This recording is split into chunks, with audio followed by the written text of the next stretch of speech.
So I thought about creating a space for us to have these raw conversations, a space for us to look back to our childhood and figure out what are those things that I learned mostly as a child that are now showing out into my adult life. When a visitor was coming in an African household, more so where I grew up, in a Busoga household, like we were almost taught how do you quickly put your emotions aside and make sure you're looking perfect for the visitors, because again, the visitors have a lot to say about the family. So how do you carry yourself? So most often you would find yourself, even go to the kitchen, the person you've been fighting with, I think you're the one, you're squeezing oranges together. I mean, the blenders were rare those days. So you're squeezing your orange in the sieve. Hi! My name is Edith. I hope, by the way, you're very ready for those loud highs, because I'm loud. Anyways, my name is Edith, and well, I spend most of my time working with young leaders, teachers, and leaders. And I spend also most of my time having raw conversations with friends, with girlfriends, with my childhood friends whom I've grown up with, because I love to have conversations. And you know what? What I've realized in that most of those conversations, 80% of them are actually about childhood memories. They're about childhood stories. But little do we always notice how those childhood memories actually portray a lot of who we are as adults, or how we act as adults. Do you understand what I'm saying? Because we are adults. Most of the things we have to talk about is the things that we know most, and that is our childhood. So I thought about creating a space for us to have these raw conversations, a space for us to look back to our childhood and figure out what are those things that I learned mostly as a child that are now showing out into my adult life. They help us understand how we choose, who we choose, how we love, who do we not love, who are our friends, who are not our friends. Well, all those amazing things. So, welcome to Crayons to Careers. I hope you guys are ready for a ride. All right, now it's time for Kabozi. Okay, let's think about when a visitor was coming. Before we even got to when a visitor was coming, have you ever realized that most of us as adults, we are either trying to perform, or we are trying to look good in front of people, or we are trying to change who we are so that we can meet someone's, needs, or someone's preferences. And it takes me back to when we were growing up, when a visitor was coming in an African household. More so where I grew up, in a Busoga household. Guys, you could be there fighting in your own business with your sister, and you're fighting, my God. And then a visitor comes. Personally, I used to fight with my sister about everything, anything. Would fight about why her bed is laid in the other way. Should fight about why my shoe is facing this way. Would fight about who has eaten the tip-top bread, who has smeared more blue band of the other car blue tin, if you remember the age, that car age of that car blue tin of blue band. Yes, we would fight about anything, guys, and everything with my sister. But immediately mommy said, there is a visitor in the sitting room. No one ever told you, but the expectation was, put every little bickering you have aside. They are visitors. You quickly have to go. In my local language, you kneel down when you're greeting, then you quickly go into the kitchen with your sister, make sure that the glass of juice is available, because your mother, you should not ashame your mother. In fact, if this visitor is noticing that these kids are not okay, your mother was going to eat you alive, immediately the visitor goes. So it's like we were almost taught how do you quickly put your emotions aside and make sure you're looking perfect for the visitors, because again, the visitors have a lot to say about the family. So how do you carry yourself? So most often you would find yourself, even go to the kitchen, the person you've been fighting with, I think you're the one, you're squeezing oranges together. I mean, the blenders were rare those days. So you're squeezing your orange in the sieve, and she's helping you put it on a tray, balance it on a side plate in a tray, and then she's helping you figure out how to carry it to the sitting room. This is the person you've been fighting with. So quickly, you are forced to overcome whatever emotions you are facing to be perfect. And that is how we learned how to perform as children. You're gonna hear a lot of conversations about me and my sister, because again, we have a minimal age gap, but also we grew up mostly together, so most of conversations revolve around how we were growing up. So growing up, this girl set a high standard like this. Even me as Edith, I set my high standard, right? Now, I'm sure you will get to know more about me. But for those who know me personally, know Edith. One, I'll enter any room. By the time I leave that room, I know out of the 10 people, I know 15. It means I even know more. Even the person who is at the gate or the one who's at the lift or, I know more. I know their children. I know where they stay. By the way, I'm even leaving when we've like organized play dates, for that person and my children and their children, you know. I'm gonna enter a room and I'm just gonna be able to shine or, you know, make friends or that is who I am. I love to speak, I love to talk. I quickly make friends because I enjoy conversations, I enjoy storytelling. I could keep you guys like storytelling, giving you jazz. Even in school, I was the person who was giving conversations of movies. I call you, say, Genevieve Naji came in, then Ramsey Noah, then all my friends would come on the table and then listen to Chibozi. Now, well, my sister, the opposite. If you tell my sister we're going for a group gathering, she's just like, oh my God, it is. I'd rather be in my blanket and watch Netflix. She's just like, please help me and talk. Just talk so that people don't notice where I'm here. Like, this is too much. For me to even be here is too much energy. I'm even shocked these days she's into Rotary. We thank the Lord, though. But, you know, we were so different. And then, even in things like, you know, preparing yourself and, you know, planning for yourself, this girl would, you know, these things of going back home and then there's someone who has pocket money saved. That was my sister. You know, so mommy will give you like a 20K for the term. Okay, not for the term, but like for the half term before we do what. Or even Kamo, you know. But let's think about ka 20K. So like that ka 20K, the girl comes back with the 10K and says, mommy, you only add me 10K because I saved. Then mommy is asking, yeah, madam, you. I'm like, I have 2K. So, you know, those comparisons were always there, right? Because she was so good at saving, she was so good at planning, and she was older than me, right? So she was so good at planning.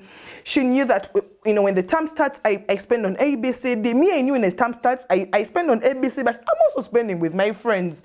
My friends have to come with me to the canteen and we go and we eat, we have a good life. We live once, right? And then for my sister, she's more like, I'm extremely being very careful on how I save and how I spend my money. So oftenly you would go back to, you know, at home and then those comparisons are made, right?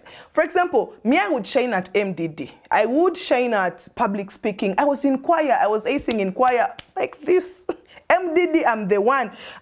They even lost on which part to give me to act, right? I loved to sing, I loved to dance, right? And then my sister's just like, I don't want those things, but that girl and her A grades, she would bring for you, in fact, bringing a report card. After Diana was worried. You were not, that was a wrong hack. You're not supposed to bring a report card after that girl because that girl has A in Chemwa, physics. That girl even knew she knew the pendulum bob, she knew sodium and chloride, she knew everything. If it's literature, she has aced. If it's geography, she has aced. If it's physics, she has aced. Me, Edith, my strength was English, it was literature. Arts, there, give me, but like, why are you telling me to swing the pendulum bob? Like, why are you making life hard? Why are you asking me to get a chemical and mix it with the other one to get a blue-green? As others are getting yellow, I'm getting my orange. Like, why is life complicated even? And for her, she would ace all her subjects, right? So we all had our strengths and we all had our challenges. And sometimes you'll find those comparisons. So it was almost like I was supposed to be her and she was supposed to be me. If like visitors came, I even made money while in school. If visitors came, I'm entertaining them. I am dancing for them. I am singing for them.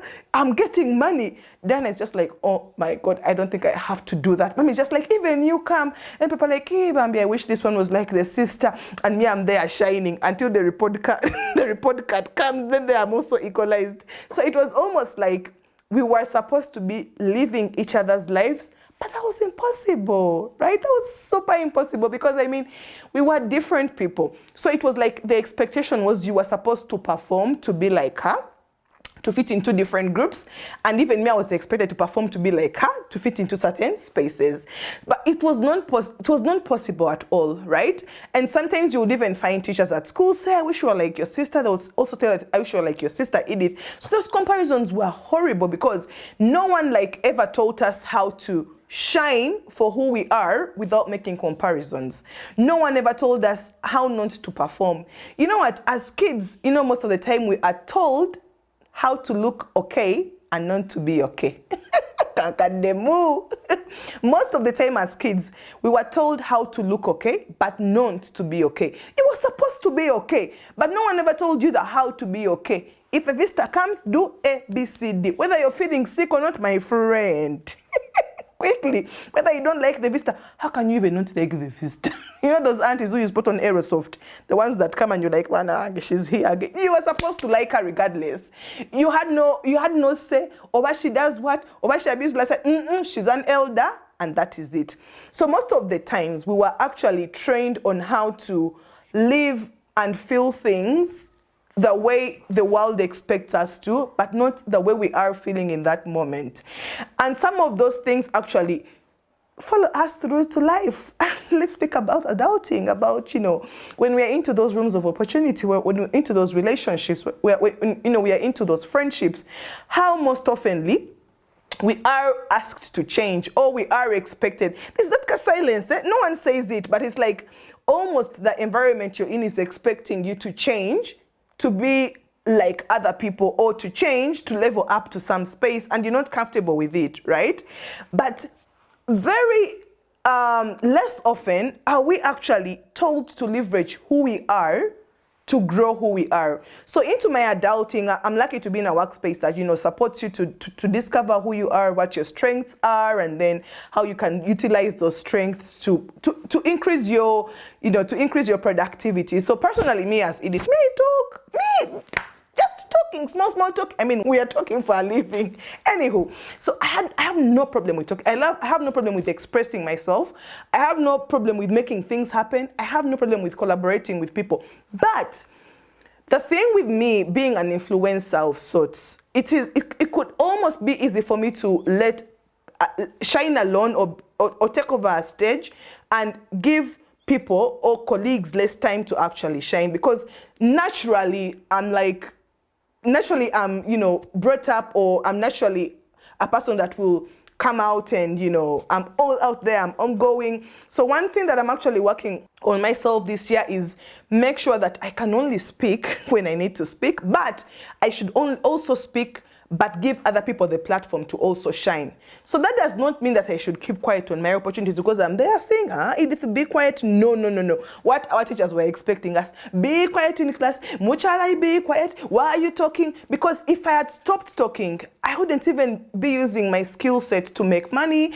I wouldn't be using my skill set to make my friends, you know. But now I'm learning that I can still talk, but as I talk, I need to make sure I'm balancing, giving other people opportunities to actually shine. So that is one thing I'm learning. A friend of mine, Leah, shout out Leah, gave me a hack and said that, you know, Edith, in places, in friendships, in meetings, in conversations, when you feel like you've talked too much and you want to give another person an opportunity to shine and talk, have a glass of water and sip. These days, if you realize, I go to my friends' meetings, I go to conversations with my glass of, and I feel like, Edith, don't talk. I sip on the counter, I remember, because I need to balance both. But I did not change. I'm still bubbly Edith, I'm still who I am, and I feel comfortable in my skin and who I am. I'm not performing anymore, okay? Sometimes, of course, to fit into a space, you're told to perform, and it's almost annoying because you cannot be that person that you're not. I can't be my sister. Neither can my sister be me. So as adults, I want us to ask ourselves, the visitors could be gone and you're still performing. How much more are you putting this up? Are you giving yourself the space to actually figure out how to be yourself, how to grow your confidence? Sometimes even you could be in a meeting and they call on to you to speak something and you feel like, maybe I'm not good enough. Maybe my answer is wrong. Sometimes I've put myself in that space where you're like, is the English right? What if I say the wrong English? And friends, the moment like you start, you know, thinking about it like maybe my answer is not good. Even when you blab it out, it doesn't make any sense because your inner conscious has told you you're not good enough. What you're speaking is not good. So maybe it's time for us to really come out of that shell. And it's okay not to be okay. It's okay not to look good, because not every day will you show up looking perfect, because perfection does not exist. It doesn't exist. I wish it did, or I wish it never, because that's too much pressure for life. Anywho, all right, just keep shining on that stage. The visitors are long gone. The lights are out. Stop acting and be who you are. See you next time on Crayons to Carriers. Bye.